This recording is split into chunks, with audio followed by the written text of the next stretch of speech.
Hello friends, welcome back to my channel. ನಿನ್ನೆ ವರಮಹಾಲಕ್ಷ್ಮಿ ಹಬ್ಬ ಇತ್ತು, ಎಲ್ಲರಿಗೂ ಗೊತ್ತು. ಸೊ ಹಾಗೆ ನಾನು ಸ್ವಲ್ಪ ಬೇಗ ಎದ್ದು ನನ್ನ ತಂಗಿಗೆ ಹೆಲ್ಪ್ ಮಾಡುವ ಅಂತ ಇದ್ದೆ. ಆದರೆ ಹೆಲ್ಪ್ ಮಾಡಲಿಕ್ಕೆ ಆಗಲಿಲ್ಲ, ಯಾಕಂದರೆ ನಾನು ಎದ್ದಿದ್ದೆ ಲೇಟು.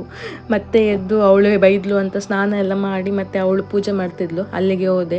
ಅಲ್ಲಿಗೆ ಹೋಗುವಾಗ ಅವಳು ಹೇಗೆಲ್ಲ ಡೆಕೋರೇಟ್ ಮಾಡಿದ್ಲು ಅಂತ ಒಂದು ಗ್ಲಿಮ್ಸ್ ತೊಗೊಂಡೆ.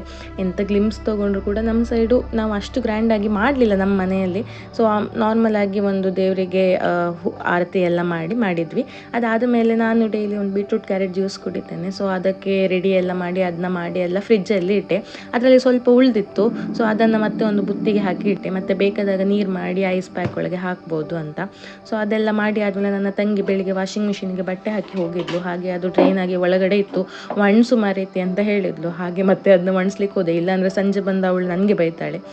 ಒಣಸ್ಲಿಕ್ಕೆ ಹೋಗುವಾಗ ತುಂಬ ಬಟ್ಟೆ ಇತ್ತು. ಹಾಗೆ ತುಂಬ ಬಟ್ಟೆ ಇತ್ತು, ನೇಲೆ ಕೂಡ ಸಾಕಾಗಲಿಲ್ಲ. ತುಂಬ ದಿನ ಆದಮೇಲೆ ಬಿಸಿಲು ಬಂದಿತ್ತು. ಹಾಗೆ ಬಟ್ಟೆ ಹೊರಗಡೆ ಒಣಸುವ ಅಂತ ಹೋಗಿದ್ದು. ನನ್ನ ಜೊತೆ ಡಗ್ಲಿ ಕೂಡ ಬಂದಳು.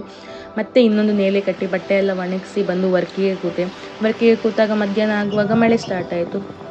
ಮತ್ತೆ ಮಳೆ ಸ್ಟಾರ್ಟ್ ಆಯಿತು ಅಂತ ಬಟ್ಟೆ ಎಲ್ಲ ಒಳಗಡೆ ತೊಗೊಂಡು ಬಂದು ಕೂತಿದ್ದೆ. ಆಮೇಲೆ ಸಂಜೆ ಅಮ್ಮನ ಕರೀಲಿಕ್ಕೆ ಹೋಗುವಾಗ ನಮ್ಮ ಫ್ರೆಂಡ್ಸ್ ಬಂದಿದ್ದರು.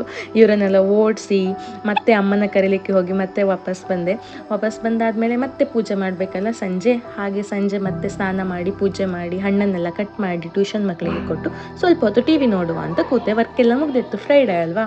ಹಾಗೆ ಟಿ ವಿ ನೋಡ್ತಾ ಕೂತು ಮತ್ತೆ ಊಟ ಮಾಡಿ ಮಲಗಿದೆ.